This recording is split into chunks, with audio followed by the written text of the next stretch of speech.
The stars burned cold and distant as the Kethoran fleet moved through space like a disease spreading through healthy tissue. Their ships were not built, they were grown, massive biomechanical monsters that pulsed with alien life, feeding on the metal and energy of conquered worlds. Each vessel writhed with organic cables and weapon pods that shifted and changed as needed. They had been unstoppable for 300 years. High Commander Zethkar stood on the bridge of the flagship Devourer of Worlds, his forearms folded behind his back. His species had once been called the Malthari, but that name died long ago when they joined the collective. Now they were Kethoran.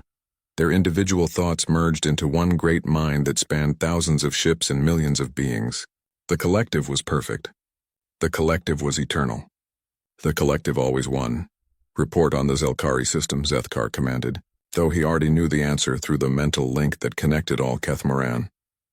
Resistance has ended, replied Navigator Thelmos from her station. Her voice carried no emotion, just fact.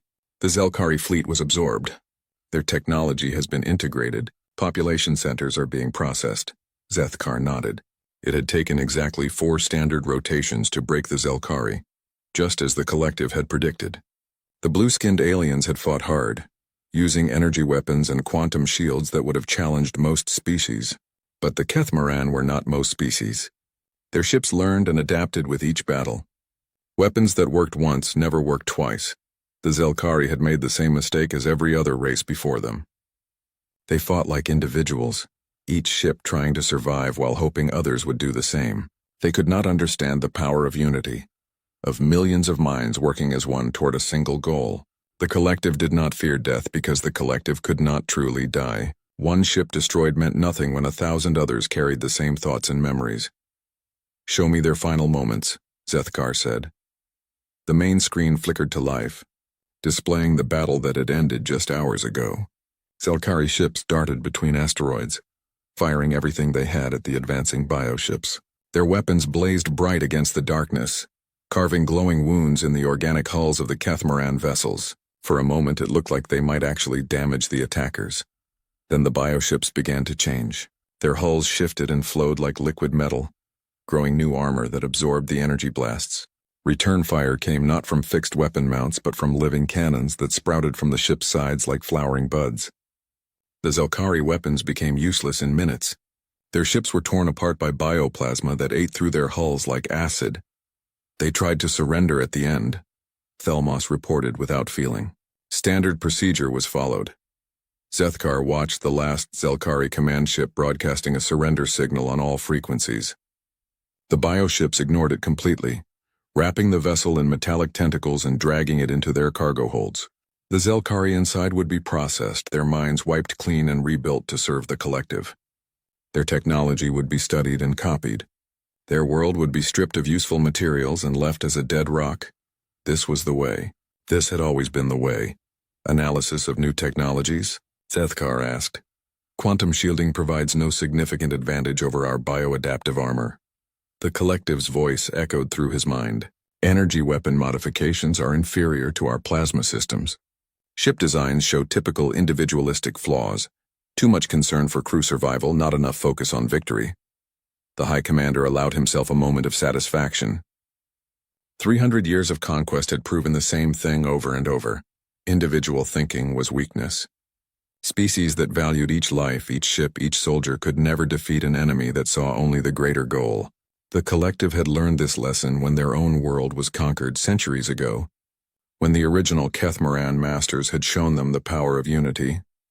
Now they were the masters, spreading that same gift to every world they found. Long-range scouts report the next target system, Thelmos said, her fingers dancing over bioneural controls that pulsed with soft light. A yellow star with several inhabited worlds. The species calls itself human. They appear to be primitive. Chemical rockets, projectile weapons, basic fusion technology. Zethkar felt the collective mind turn its attention toward this new prey. Through the neural link, he could sense millions of other Kethoran commanders receiving the same information. A species still using chemical rockets would fall in days, maybe hours. It would barely count as a warm-up exercise for the fleet. "How many ships do they possess?" he asked. "Approximately 1,000 vessels of various sizes," came the answer. "Most appear to be converted civilian craft. No unified command structure detected. No significant defensive installations beyond their home system. The collective processed this information in microseconds. 1,000 ships against 3 million biovessels. Primitive technology against weapons that had crushed civilizations spanning hundreds of star systems. It would not even be a battle, it would be a harvesting. Estimated time to conquest? Zethkar asked, though the calculation was already complete in the collective mind. 2 rotations for full system control. 3 rotations for complete processing of the population. Faster than the Zelkari. Much faster than the crystal beings of Mordian Prime or the hive insects of Kepler 442. This species called human would barely slow their advance toward the galactic core, where richer worlds waited to be claimed. Set course for the Saul system, Zethkar commanded. Alert all fleets to prepare for harvest operations. Around him, the bridge crew moved with perfect coordination. Every action was planned, every movement efficient. The bioship began to turn, its living hull rippling as internal organs shifted to provide maximum acceleration. Through the collective link, Zethkar felt 3 million other ships making the same turn, moving with the precision of a single organism. The stars outside began to shift as the massive fleet entered hyperspace. Behind them, the Zelkari system burned with the fires of orbital bombardment platforms, stripping away everything useful before moving on.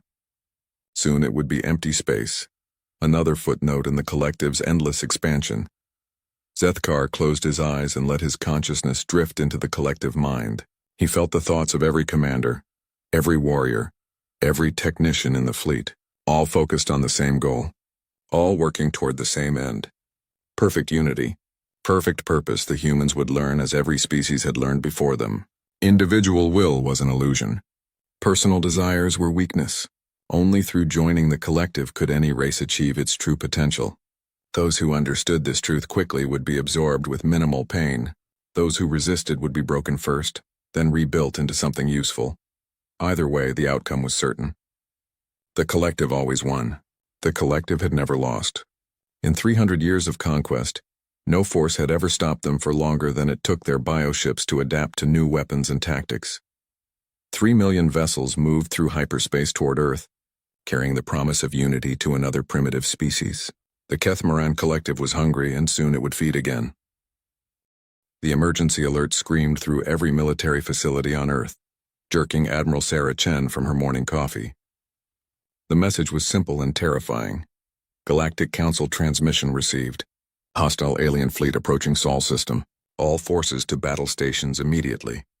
Chen had been expecting this call for weeks, ever since Earth's deep space listening posts picked up the final desperate broadcasts from dying civilizations across the galaxy.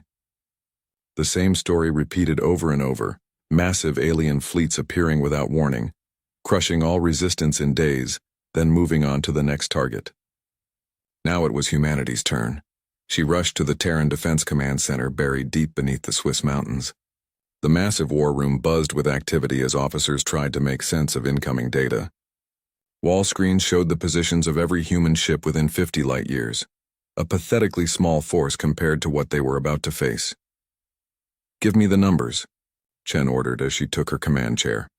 Lieutenant Martinez pulled up the fleet roster with shaking hands. "We have 943 combat-capable vessels, Admiral. That includes everything from dreadnoughts down to armed patrol boats. Another 200 civilian ships have volunteered to join the defense fleet." Chen nodded grimly. She had known the count would be small, but seeing it displayed made her stomach clench. Humanity had spread across dozens of star systems in the past century, but they had never needed a truly massive military. Most conflicts were small affairs. Pirates, corporate disputes, the occasional territorial disagreement between colonies. What about the enemy force? Martinez swallowed hard before answering. Based on the Galactic Council's final transmission, we're looking at approximately 3 million hostile vessels. Sir, they've conquered every major civilization in this galaxy arm. The Zelkari had 50,000 ships and lasted 4 days. The war room fell silent except for the hum of computer systems. 3 million against 1,000. It was not a battle, it was an execution. Time until they arrive? Chen asked. 6 days, sir. Maybe 7 if they stop to strip mine the outer system. Chen stood and walked to the main display showing the Saul system. Earth hung in the center like a blue jewel, surrounded by the orbital stations and asteroid mining facilities that represented humanity's greatest achievements. In less than a week, all of it might be gone. Contact all fleet commanders, she ordered. Emergency conference in 1 hour. And get me Captain Vasquez. Elena Vasquez had been halfway to the Titan mining operation when the recall order came through. Her ship, the Perseverance, was officially a deep space mining vessel. A massive, ugly thing built for hauling asteroid ore, not fighting wars. But Elena had served in the Terran Navy before becoming a civilian captain, and her ship carried more armor and firepower than most people realized. She docked at Luna Station 12 hours later and took the first transport to Earth. The emergency briefing room was packed with every senior officer humanity could find. Faces she recognized from news broadcasts sat next to grizzled veterans she had served with years ago. Everyone looked the same, determined, frightened, and trying not to show it. Admiral Chen stood at the front of the room, her usually perfect uniform wrinkled from working around the clock. Ladies and gentlemen, I'll be direct. We're about to face an enemy that has never lost a battle. They've destroyed civilizations that were more advanced than us, with fleets hundreds of times larger than ours. She activated the holographic display, showing the recorded final moments of the Zelkari fleet. Elena watched alien ships tear each other apart with weapons that defied easy understanding. The attacking vessels looked more like living creatures than traditional spacecraft, organic curves, pulsing lights, and tentacle-like appendages that moved with disturbing purpose. The enemy calls themselves the Kethoran, Chen continued. Their ships appear to be biomechanical, capable of adapting to enemy weapons in real time. Every race that has fought them reports the same thing. Tactics that work once become useless within minutes. Captain Rodriguez from the dreadnought New Geneva raised his hand. What about evacuation? Can we get the civilian population to safety? Chen's expression hardened. There is nowhere to run. The Kethoran have conquered everything between here and the galactic rim. Even if we could evacuate 8 billion people, where would we take them? The room erupted in desperate conversation. Elena listened to officers debate impossible scenarios. Hiding the population in deep space, surrendering and hoping for mercy, fighting a guerrilla campaign from the asteroid belt. All of it was wishful thinking and everyone knew it. Admiral, Elena said, standing up. The room quieted. What do we know about their tactics? Chen brought up another recording. They seemed to follow a standard pattern. Overwhelming force applied at key points, rapid adaptation to enemy technology, then systematic conquest of population centers. No enemy has ever forced them to change this approach. Elena studied the tactical display, her engineer's mind working through the problem. So they've never faced an opponent who could force them to adapt beyond their normal parameters? Correct. The Galactic Council's final analysis suggested that the Kethoran are so used to quick victories that they might be vulnerable to prolonged chaotic resistance. But no one has ever managed to survive long enough to test that theory. The room fell silent again. Elena looked around at her fellow officers, people she had trained with, served beside, and learned to respect over the years. They were all thinking the same thing. Someone had to be first. Someone had to find out if humanity could do what no other species had managed. We fight, Elena said quietly. Admiral Chen nodded. The civilian government has already made that decision. We fight because we have nowhere else to go, and because someone needs to try a different approach. Over the next hour, they laid out humanity's desperate battle plan. The fleet would establish defensive positions throughout the Saul system, using asteroid fields and planetary gravity wells to break up the enemy advance. When conventional tactics failed, and everyone knew they would, the plan called for increasingly desperate measures. Elena volunteered the Perseverance for the most dangerous assignment. Her ship would operate independently, using its mining equipment and heavy armor to conduct hit-and-run attacks from the asteroid belt. It was a suicide mission disguised as strategy, but someone had to try. As the meeting broke up, Admiral Chen pulled Elena aside. Captain, I want you to know that this isn't about winning. Not in any traditional sense. This is about proving that humanity existed, that we fought back when everything seemed hopeless. Elena clasped the Admiral's hand. Maybe that's enough, sir. Maybe that's what makes us different. 3 days later, the defense fleet took their positions. Elena stood on the bridge of the Perseverance. watching her mixed crew of miners and ex-military personnel make final preparations. They had welded armor plates over the viewports, jury-rigged missile launchers onto the cargo cranes, and filled the ore holds with enough explosives to crack a small moon. Through the communications array, she could hear the chatter from other ships, captains saying goodbye to their families, crews sharing last meals, engineers making final adjustments to weapons that had never been designed for combat. It was chaos compared to what she imagined alien military communications would sound like. But it was human chaos. The long-range sensors picked up the first enemy contacts at the edge of the system, thousands of biomechanical nightmares dropping out of hyperspace like a plague descending on healthy tissue. Elena had seen the recordings, but watching them arrive in person was different. The ships moved wrong, flowed through space like living things hunting prey. "All stations, this is Admiral Chen," came the voice over the fleet channel. "Enemy contact in 6 hours. Remember, we're not trying to win. We're trying to survive long enough to learn something new about these bastards. Make every shot count and show them what humans do when their backs are against the wall." Elena settled into her command chair and watched the tactical display update as 3 million alien ships began their final approach toward Earth. Somewhere in that massive fleet was an enemy that had never known defeat, never experienced doubt, never faced an opponent crazy enough to keep fighting when the smart thing would be to surrender. They were about to learn what made humans different from every other species in the galaxy. Elena just hoped some of them would live long enough to appreciate the lesson. The battle began exactly as Admiral Chen had predicted, badly. High Commander Zethkar watched from the bridge of Devourer of Worlds as the first wave of bioships encountered the human defensive line. The primitive vessels opened fire with chemical explosives and crude energy weapons, their attacks barely scratching the adaptive hulls of the Kethoran fleet. Within minutes, the bioships began to change, their organic armor flowing and shifting to absorb the human weapons. "Resistance is minimal," reported Navigator Thelmos. "Human weapons are adapting to standard protocols. Estimated time to breakthrough, 47 minutes. Zethkar nodded, already focusing his attention on the next phase of conquest. The collective mind was processing thousands of tactical updates simultaneously, coordinating the advance with perfect efficiency. Some human ships were fighting harder than others, but it made no difference. In an hour, the outer defense line would be broken, and the real harvest could begin. Then something unexpected happened. Captain Rodriguez watched from the bridge of New Geneva as the alien weapons tore through his escort frigates. The bioships were learning fast. His particle beams that had worked perfectly in the first minutes of battle were now useless against hulls that seemed to drink up the energy. But Rodriguez had not survived 20 years in the Terran Navy by following standard tactics. "All ships, this is New Geneva," he broadcast on an open channel. "Switch to kinetic rounds. If energy weapons won't work, let's try something old-fashioned." The human fleet began firing metal slugs accelerated to significant fractions of light speed. The bioships, still adapted for energy absorption, took the impacts like hammer blows. Organic armor cracked and ruptured as solid projectiles punched through hulls designed to bend rather than break. On the Devourer of Worlds, Zethkar felt the collective mind pause in confusion.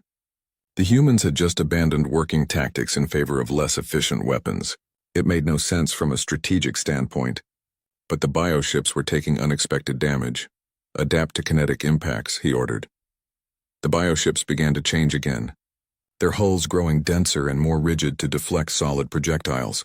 Within 15 minutes, the human kinetic weapons became as useless as their energy guns had been. Rodriguez grinned as he watched the alien ships adapt to his new tactics. "Attention all ships. They've adapted to kinetic rounds. Switch to plasma torpedoes and prepare for ramming speed."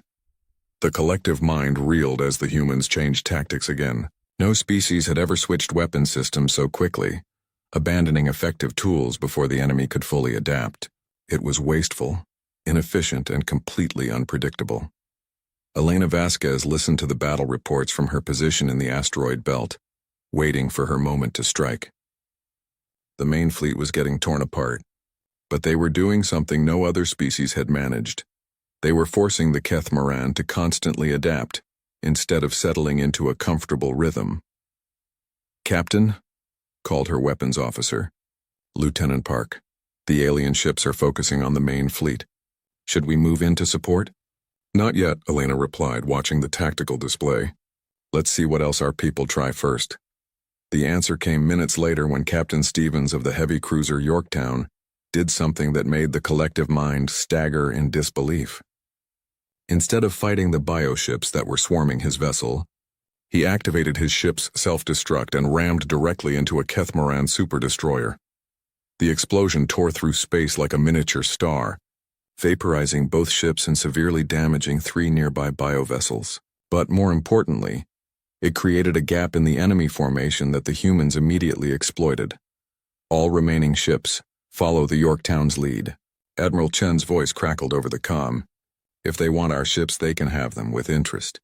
What followed was unlike anything in the collective's 300-year history. Human ships began ramming attacks without regard for their own survival.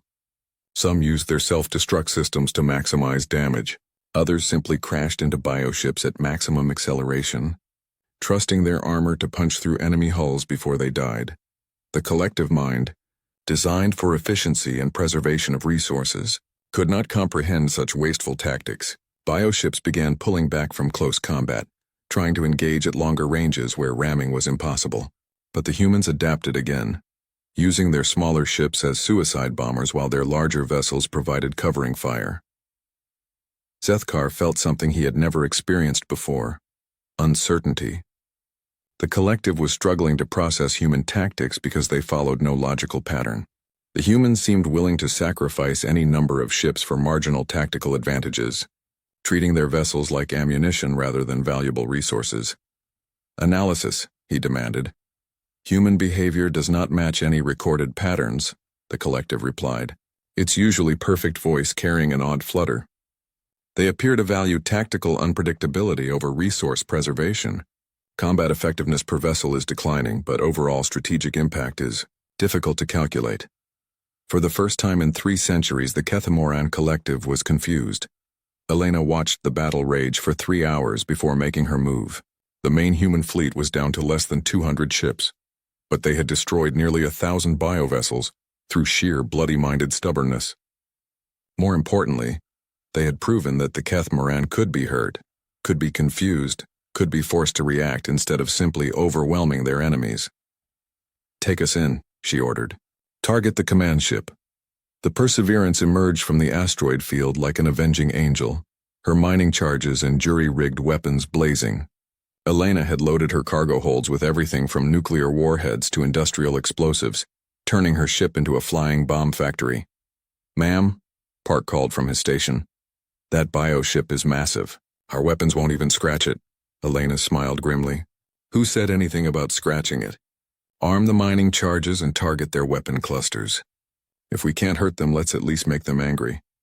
The Perseverance opened fire with everything she had: mining lasers, explosive charges, and a few military-grade missiles Elena had borrowed from a naval depot. The attacks bounced harmlessly off the bioship's adaptive armor. But that wasn't the point. The point was to get their attention. The massive alien vessel turned toward this new threat, its organic weapons sprouting like deadly flowers along its hull. Energy beams powerful enough to vaporize cruisers lashed out at the human mining ship. Elena was ready for them. She had spent 30 years dodging asteroid debris and navigating gravitational anomalies. Avoiding alien weapons was just another engineering problem. The Perseverance twisted through space like a drunken dancer, using her mining thrusters to change direction in ways that defied conventional physics. The bioship's weapons, designed to track predictable military maneuvers, kept missing by crucial meters. "How are they doing that?" Zethkar demanded, watching the primitive human vessel dance between his ship's most powerful weapons. "Unknown," the collective replied, and for the first time ever, uncertainty colored its voice. "Human flight patterns appear random. Predictive algorithms are failing to establish targeting solutions." Elena grinned as another energy beam passed harmlessly overhead. "Park, are you getting readings on their weapon systems?" "Yes, ma'am. They're biomechanical, but they follow predictable energy patterns. Each weapon cluster has a brief charging period before firing."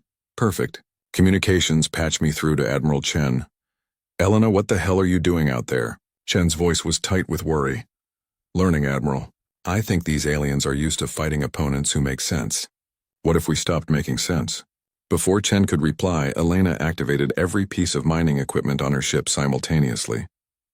Gravity anchors designed for asteroid work began firing at random intervals. Ore processors started ejecting clouds of metallic dust. Emergency flares lit up space like a fireworks display. The bioship's targeting systems, evolved to track ships behaving like ships, couldn't cope with a vessel that was acting like a mining operation, a fireworks show, and a trash hauler all at the same time. All remaining ships, Elena broadcast on an open channel, start acting like anything except military vessels. Use your imaginations. What followed was the strangest space battle in galactic history. Human ships began deploying advertising holograms, ejecting garbage, playing music on all frequencies, and generally behaving like anything except a coherent military force. The Kethoran bioships, designed to fight armies, found themselves trying to combat what appeared to be a chaotic civilian celebration. Their targeting systems began to malfunction. Their tactical computers couldn't process enemies that launched attacks while simultaneously broadcasting children's songs and ejecting birthday party decorations. High Commander Zethkar felt the collective mind stumble for the first time in his existence. The humans were not fighting a battle. They were throwing a party, and somehow that was more effective than any military strategy the Kethoran had encountered. Orders? Thelmos asked, her voice uncertain. Zethkar stared at the tactical display, watching human ships conduct warfare while appearing to celebrate a festival. For 300 years, the collective had been unstoppable because they understood their enemies. The Kethoran collective had never experienced confusion before. For 72 hours, 3 million bioships held position at the edge of the Saul system, while the collective mind tried to process what had happened during the first battle. High Commander Zethkar stood motionless on the bridge of Devourer of Worlds, his consciousness fully merged with the collective as it struggled to understand the human anomaly. Every tactical computer in the fleet was running analysis algorithms, trying to find patterns in human behavior that simply did not exist. Report, he finally said. Though speaking was unnecessary, the collective already knew his thoughts. Human forces have retreated to the asteroid belt, Navigator Thelmos replied. Approximately 60 vessels remain operational. They continue to broadcast random signals across all frequencies: music, poetry, mathematical equations, and what appears to be cooking instructions. Zethkar felt the collective mind flinch as it tried to process this information. Military communications were supposed to be efficient, purposeful, coordinated. The humans were treating the battlefield like a social gathering, sharing entertainment and casual conversation, while their species faced extinction. What is their tactical purpose? He asked. For the first time in 300 years, the collective could not answer immediately. When it finally spoke, uncertainty colored every word. Unknown. The signals served no apparent military function. Some appeared to be personal messages between crew members. Others seemed designed for entertainment. Several broadcasts appear to be jokes. Zethkar struggled with the concept. Humor during warfare made no sense from an evolutionary standpoint. Resources should be devoted to survival, not entertainment. Yet the humans continued to joke and laugh even as their fleet burned around them. Perhaps it is a code, suggested Thelmos. The collective had already considered this possibility. Every encryption algorithm in their database had been applied to the human transmissions. The results were always the same. The humans really were sharing recipes, telling stories, and playing music for no strategic reason whatsoever. Begin second phase operations, Zethkar ordered. Deploy infiltration bioforms to study human psychology directly. Captain Elena Vasquez had moved the Perseverance deep into the asteroid belt, using the massive rocks as cover while her crew made repairs. The ship looked terrible. Armor plates welded over hull breaches, jury-rigged systems held together with emergency tape, and scorch marks covering every surface. But she was still flying, which made her one of the most successful vessels in the human fleet. Captain, called Lieutenant Park from his sensor station, we're picking up small objects moving through the asteroid field. They're about the size of fighter craft, but they're not following normal flight patterns. Elena moved to the tactical display, studying the contacts. They moved like living things, flowing between asteroids with organic grace. Bioships? Maybe. But these are different from what we faced before. They're not armed, and they seem to be watching us, Elena frowned. In 3 days of fighting, the aliens had never deployed unarmed scouts. Every contact had been a warship designed for maximum destruction. These new contacts felt different, almost curious rather than hostile. Communications, she ordered. Are you still picking up those alien signals? Yes, ma'am. The same biomechanical chatter as before, but communications specialist Rodriguez paused, checking her instruments. This is weird, Captain. Some of the signals are starting to sound different, less coordinated, like they're arguing with each other. Elena felt a chill run down her spine. Every intelligence report said the Kethoran were a hive mind, thinking and acting as one. If they were starting to argue among themselves, something fundamental was changing. Keep monitoring. And someone get me Admiral Chen. The communication took several minutes to establish. Chen's face appeared on the screen looking exhausted, with dark circles under her eyes and stress lines that had not been there a week ago.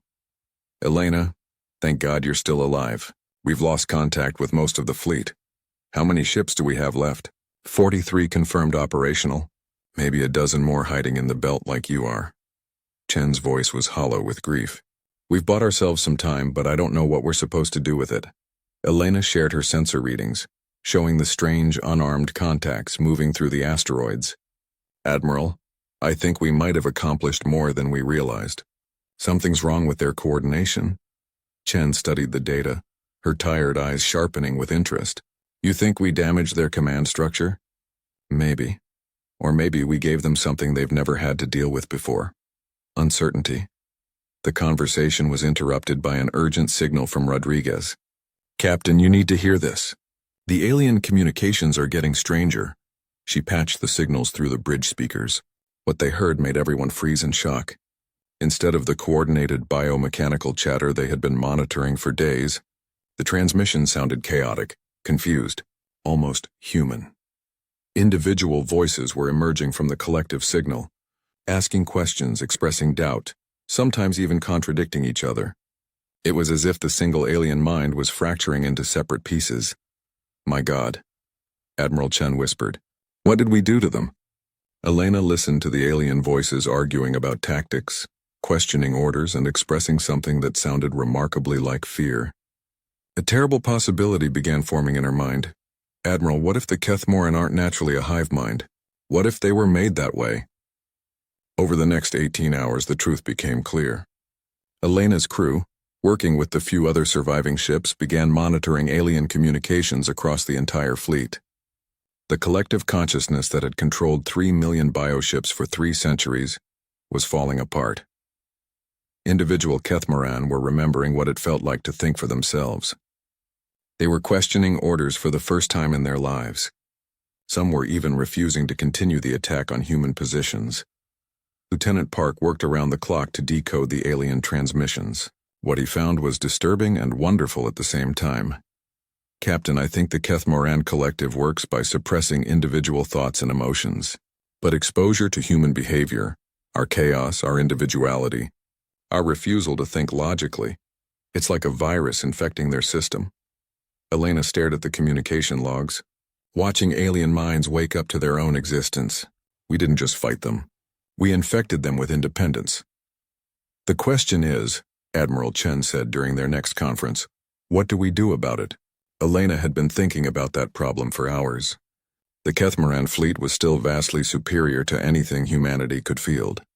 Even confused and arguing among themselves, they had enough firepower to sterilize every planet in the Saul system. But they also had something they had never possessed before: doubt. We keep doing what we've been doing, Elena said finally. We keep being human. She opened a channel to broadcast across all frequencies, knowing the aliens would be listening. This is Captain Elena Vasquez of the Terran vessel Perseverance. I'm addressing any Kethoran who can hear this message. She paused, choosing her words carefully. I know some of you are starting to think for yourselves again. I know you're confused and frightened because you're remembering what it feels like to be individual beings instead of part of a collective. The alien communications fell silent as 3 million bioships listened to a human speak directly to them. We don't want to fight you, Elena continued. We never did. But we couldn't let you destroy our world without trying to defend ourselves. What we discovered is that you're not our enemies. You're victims of the same system that enslaved your minds." She took a deep breath before delivering the most important words she had ever spoken. "We know where your collective consciousness comes from. We can help you break free of it permanently. But first, we need to find the source, the central node that's been controlling your thoughts for 3 centuries." The response came from dozens of Kethoran ships simultaneously, their voices overlapping and uncertain. How do you know about the central node?" Elena smiled grimly. "Because every system has a control center. Every network has a hub, and every prison has a key." High Commander Zethkar felt the collective mind shudder as individual thoughts began to overwhelm the unified consciousness. Through the neural link, he could sense thousands of his fellow Kethoran, questioning everything they had believed for centuries. He tried to reassert control, to force the collective back into its proper pattern, but it was too late. The humans had planted a seed of individuality that was growing faster than any bioship could adapt to contain it. For the first time in 300 years, Zethkar thought a private thought. What if the humans were right? What if the collective was not perfection but slavery? The thought terrified him more than any weapon the humans had deployed. Because if that was true, then everything the Kethoran had done, every world they had conquered, every species they had absorbed, all of it had been a lie. And somewhere in the depths of the flagship Devourer of Worlds, the central node that controlled the collective consciousness began to pulse with alarm, as it realized that its 3 million slaves were starting to remember how to be free. The central node deep within the Devourer of Worlds pulsed with desperate energy as it tried to maintain control over 3 million fragmenting minds. The biomechanical brain, grown over centuries to manage the Kethoran collective, had never faced a threat like this. Individual thoughts were spreading through the fleet like wildfire, and every attempt to suppress them only seemed to make the problem worse. High Commander Zethkar stood before the node's chamber, his forearms trembling as he fought against thoughts that were entirely his own. Through the failing neural link, he could sense the chaos spreading through his fleet. Ships were breaking formation. Crews were questioning orders. Some bio-vessels had stopped responding to commands entirely. "Report," he commanded, though his voice lacked its usual authority. The node's response came not as the unified voice of the collective, but as a dozen separate thoughts speaking at once. Fleet cohesion at 47% and falling individual consciousness emerging in sectors 7 through 19. Unable to maintain thought. Suppression. Recommend immediate termination of anomalous units, but they are us. We cannot terminate ourselves. That thought is forbidden. Nothing is forbidden anymore. Zethkar staggered as the competing voices tore through his mind. For 300 years, the collective had been his identity, his purpose, his very existence. Now he was remembering what it felt like to be Zethkar the individual, not just another component of the hive mind. The memories were painful. He had been Malthari once before the original Kethoran conquest. His people had been artists and philosophers, creating beautiful works that celebrated individual expression. They had fought the invaders for months before finally being overwhelmed and absorbed into the collective. He remembered his last moment of individual thought, 3 centuries ago, as the bio-neural implants took control of his mind. He had been thinking about his daughter, wondering if she would survive the processing. Now he realized he would never know, sir. Navigator Thelmos entered the chamber, her own movements uncertain. The human ship, the mining vessel, it's approaching our position. Through the ship's sensors, Zethkar watched the battered Perseverance emerge from the asteroid field. The human vessel looked like it should have been scrapped decades ago, held together with improvised repairs and stubborn determination. Yet it had survived everything the Kethoran fleet could throw at it. "They're broadcasting on all frequencies," Thelmos continued. "The message is for you personally." Captain Elena Vasquez appeared on the main screen, her face tired but determined. Behind her, the bridge of the Perseverance showed signs of heavy battle damage. Cracked displays, exposed wiring, and crew members who looked like they had not slept in days. "High Commander Zethkar," Elena said, "I know you can hear me. I know you're fighting against thoughts that feel alien and terrifying because they're your own thoughts. I know this because we've been monitoring your communications for the past day." Zethkar felt something he had not experienced in centuries: curiosity. How could this primitive human understand what he was experiencing? My people have a saying, Elena continued. The strongest chains are the ones we forge for ourselves. Your collective consciousness isn't just controlling your thoughts. It's convinced you that individual thinking is weakness.